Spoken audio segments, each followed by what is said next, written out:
Hello friends, today's word is hyperthyroidism. Hyperthyroidism.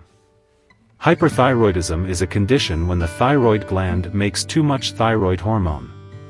This condition is also called overactive thyroid.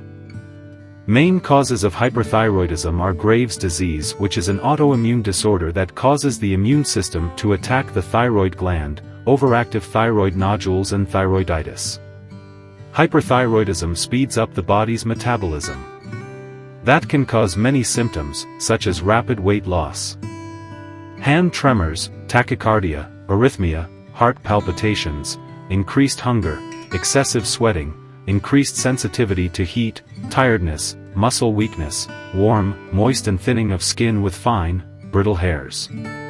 The treatment of the condition includes antithyroid medicine, radioiodine therapy and thyroidectomy. Please like, share and subscribe to the channel. Thanks for watching and keep learning.